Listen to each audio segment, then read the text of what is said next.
Whatever you believe actually happened in Paris, one thing is very clear. The powers that be are going to try to use this event to expand wars, intensify domestic surveillance, and legislate away more of our rights. This is not speculation.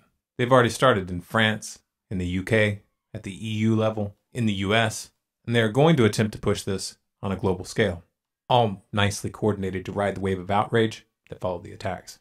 If you want a glimpse at just how far they want to take this, look at France. In France, they are already dealing out serious prison sentences to anyone caught saying anything that could be interpreted as supporting terrorism. Does questioning the official story count as supporting terrorism? Where do you draw the line? Who decides? On parle beaucoup depuis quelques jours, Nathalie, d'unité nationale, mais attention, toute la France n'était pas dans la rue hier. Ah non, Élise, faut pas faire preuve d'angélisme. C'est justement ceux qui ne sont pas Charlie qu'il faut repérer. Ceux qui, dans certains établissements scolaires, ont refusé la minute de silence, ceux qui balancent sur les réseaux sociaux et ceux qui ne voient pas en quoi ce combat est leur. Eh bien, ce sont eux que nous devons repérer, traiter, intégrer ou réintégrer dans la communauté nationale. Et là, l'école et les politiques ont une lourde responsabilité. Oh, so you don't actually have to even support terrorism. Just disagreeing is enough. Come on, humanity. Do you really want to learn this lesson the hard way? Again? They are playing you people. Problem, reaction, solution. It's the oldest trick in the book.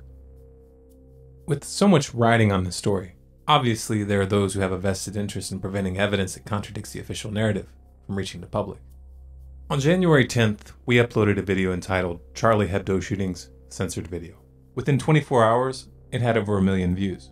Then, the video was age restricted and removed from most listings, in spite of the fact that it depicted no blood, no gore, no graphic violence of any kind.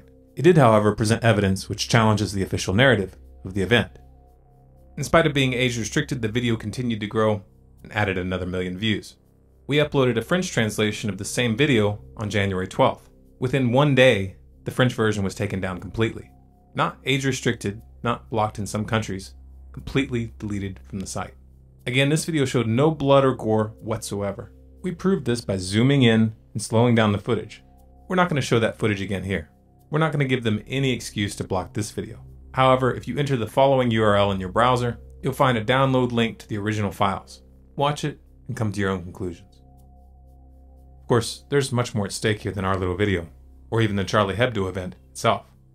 The internet as a whole poses a threat to the ruling class, because in its current form, ideas cannot be fully controlled.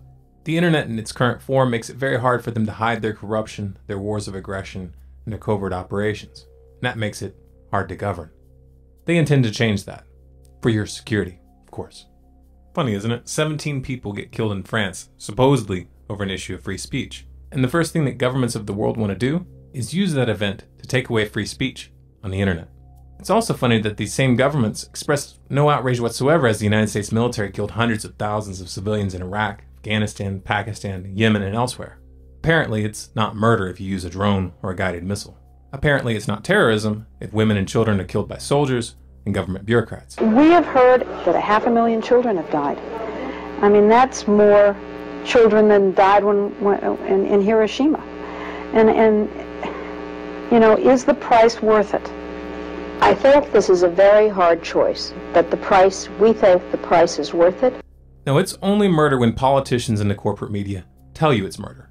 And if they get their way, they'll be able to take down any website, video, or social media account that dares to contradict them. There's one question on many of your minds right now. What can we do? How can we fight back? Well, first of all, stop waiting for instructions. Do what you can. Use the talents you have. Get creative. If each and every one of you just did what you could without worrying about whether or not you would succeed, that would be enough. Remember, these politicians don't have any real power. They just have your obedience. Even their enforcement arms, the police and the military, are really just structured obedience. Withdraw that obedience, and it's game over.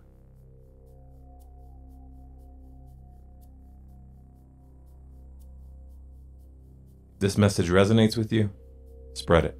If you want more, subscribe to Storm Clouds Gathering on YouTube, or follow us on Facebook, Twitter, and Google+. If you have a topic request, post it in the comments. And for the full transcript and sources, visit our website at stormcloudsgathering.com.